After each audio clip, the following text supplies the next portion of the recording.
Good morning. I'm so glad to be with you today. Thank you so much for having me. As we gather here this morning in this sacred virtual space, let us reflect on what brought us here, what reasons, decisions, challenges, and needs have made us gather together. Maybe it's just your beloved Sunday morning routine. Maybe it's a need to be in community. Maybe it's the feeling that the world is becoming too much to carry by yourself. Whatever has brought you here today, whoever you are, know that you are welcome. Despite all the different decisions, needs, or challenges that brought us here, we have all made it. Somehow we are all right here, right now, ready to be together, grow together, discover together, with wide hearts, open minds, constantly evolving, constantly changing, ready to worship together. Welcome. One of the most defining times of my life was a year I spent in Dublin, Ireland, when I was 17 years old. Back then, spending a year abroad during high school was the thing to do in Germany. Some of you may have had German exchange students at your school, or maybe your family even hosted one. But the US was awfully far away, at least so I thought. So I went to Ireland instead. Initially, I stayed with a host family, but after a few months, that arrangement fell through. And instead of finding a new host family, I moved into Malaysia House, a private dorm for international students in Dublin. I moved in during Eid al-Fitr, the Muslim religious holiday celebrating the end of Ramadan. Since there were a lot of Muslim students in Malaysia House, it was a big celebration. I heard a lot of excited rustling and bustling while I was sitting alone in my new strange room. And then suddenly there was a knock on my door. Outside were a couple of young women, just a year or so older than me, who invited me to join in. And joining in I did, in the feasting, in the trip to the mosque, and the dishwashing afterwards. And with this started a friendship that would transform not only my time in Ireland, but my whole life. My very best friends in this group were Titi, Fanta, and Saima, who were respectively Malay, Nigerian, and self-declared Pakwegian, having grown up in Norway's tightly knit Pakistani immigrant community. We spent every day together, sharing the big moments and the small moments of our lives. Our friendships consisted of laughing together, talking, eating lots and lots of really good food together, being homesick together, and sometimes mending each other's broken hearts. Once, Fanta had to go to the hospital, and we refused to leave her bedside until after 3 days, the nurses kindly asked us to please, please, please just leave during non-visitation hours. But what made our friendship so special was not only our closeness, but our vastly different cultural backgrounds, which we plunged into headfirst, full of excitement. Neither of us had an interest of becoming alike or trying to influence each other. We just wanted to know each other. We wanted to learn about each other. Through each other, we got a vision of this vast world that lay ahead of us with all its different cultures, practices, and perspectives, just waiting for us to discover it. We embraced each other's differences with full hearts. And I believe that since we never set out to influence or change each other, we actually did end up influenced and changed in the most beautiful ways. At least I know I was. It broke me wide open to a beautiful world of diversity and difference. This time set the course for my life, and in a way, it set up a utopia in my mind that I have ever since kept searching for, my own beloved community. However, what I have found more often than not is that emphasizing and exploring difference is something we do not tend to do.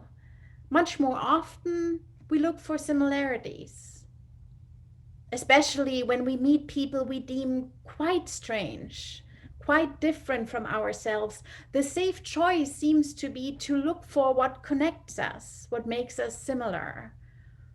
We grab onto what seems stable and tangible. And sometimes that's a good start, especially when we feel so threatened by each other that we fear we cannot even engage with each other civilly.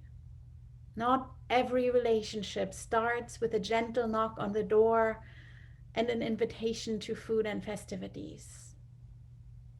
Often contact with difference arises from conflict. This has been a common experience for many of us in the recent years. And in those situations, finding what connects us when we feel so divided is a valid strategy. At times, too, the small commonalities can give us a feeling of comfort and safety. And sometimes we really need comfort and safety. We really do. But safe spaces often are not brave spaces, and comfort does not always inspire growth. If we only look for similarity in the other, we will be left with nothing but the common denominator that we share.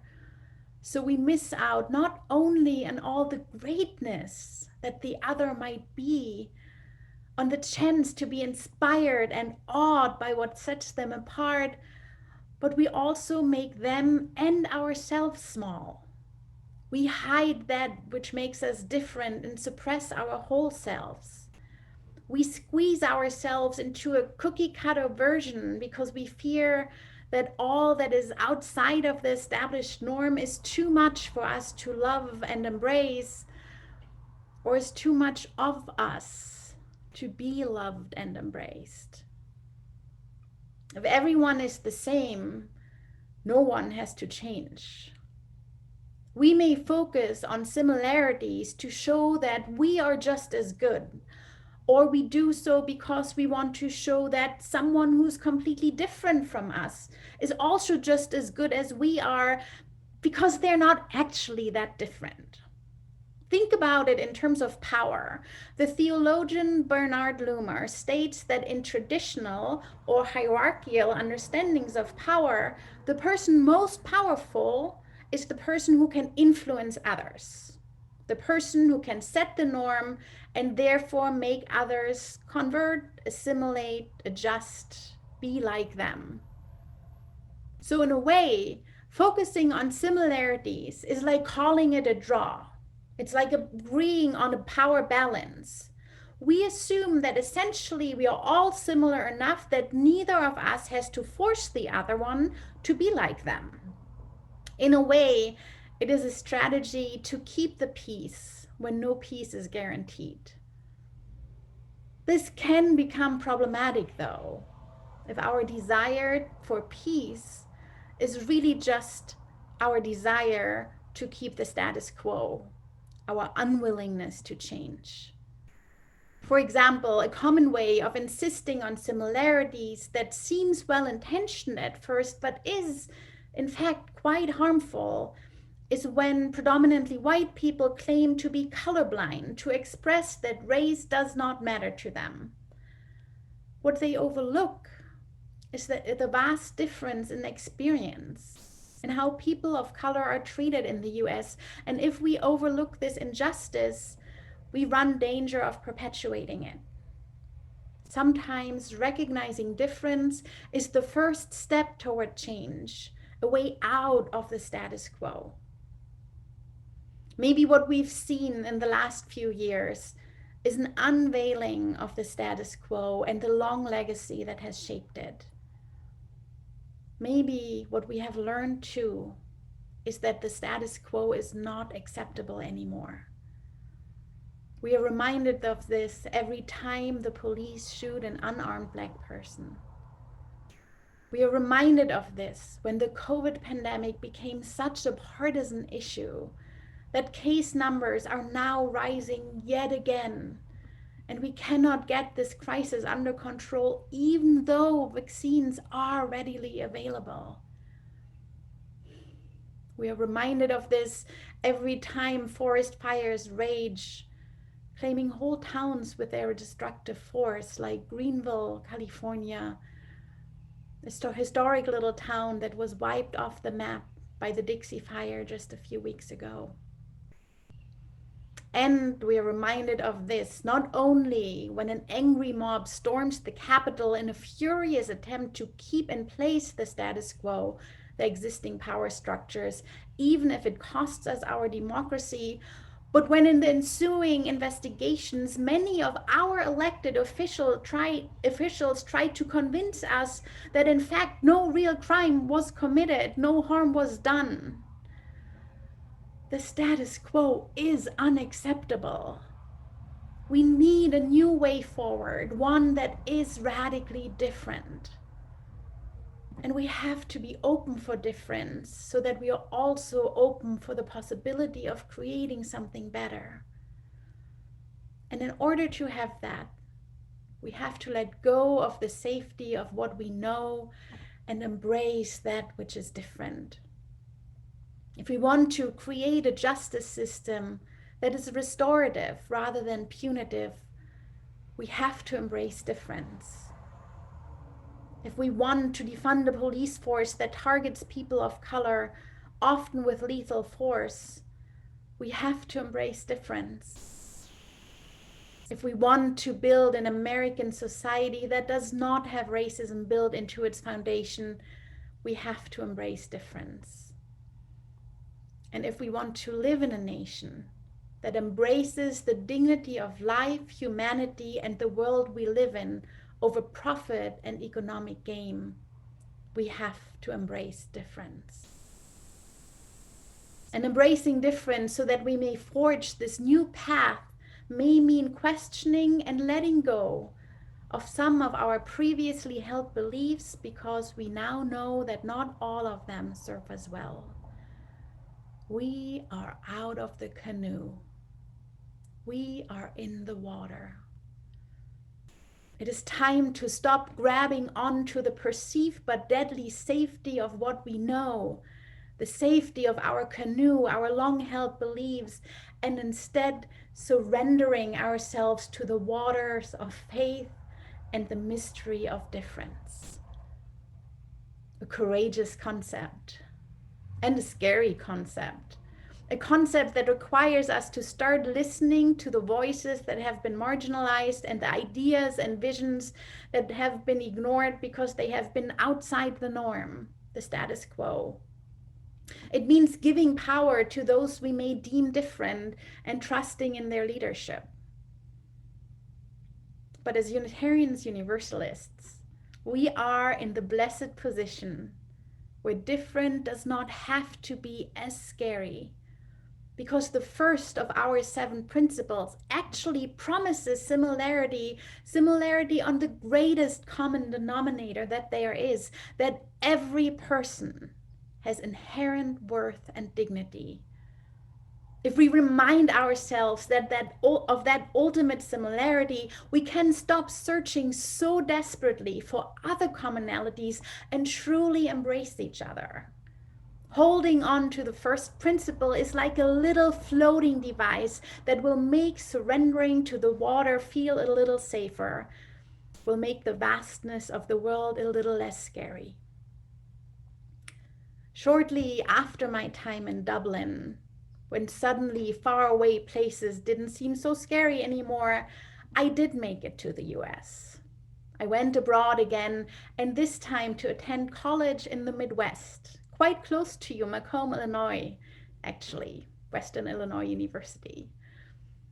I arrived in August 2001. Just 1 month later, 9/11 happened. Like those around me, I was shocked, shattered, and scared.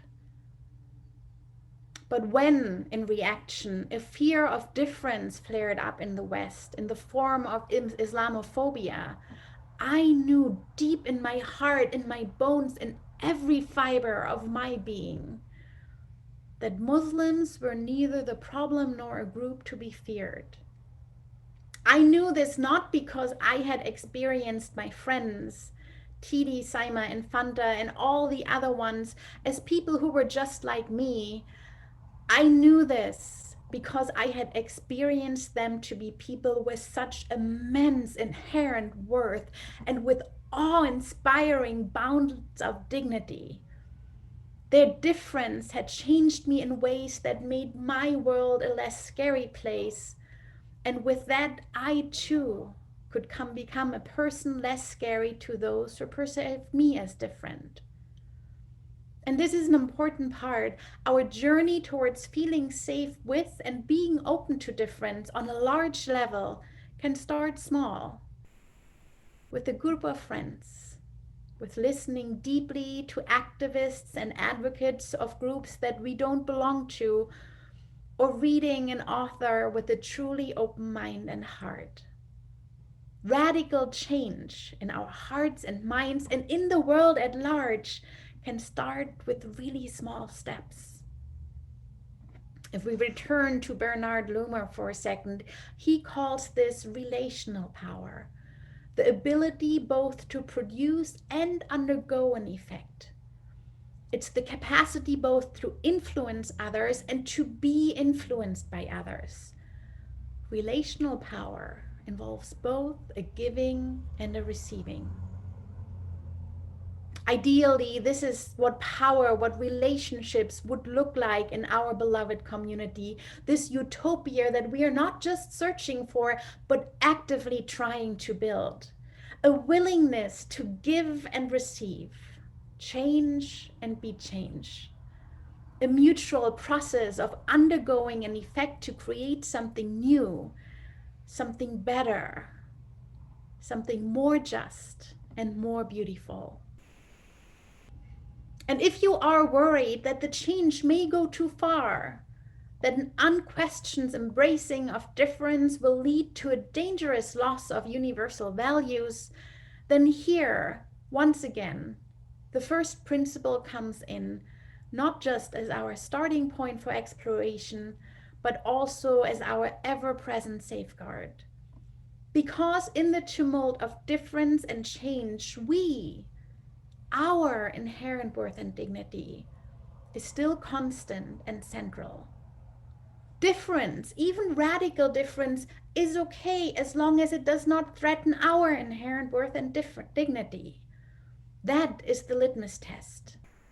If we mutually respect each other's inherent worth and dignity, both in theory and in action, in our treatment of each other, we need not fear each other. But instead we can work together to change the status quo, to create difference in the world.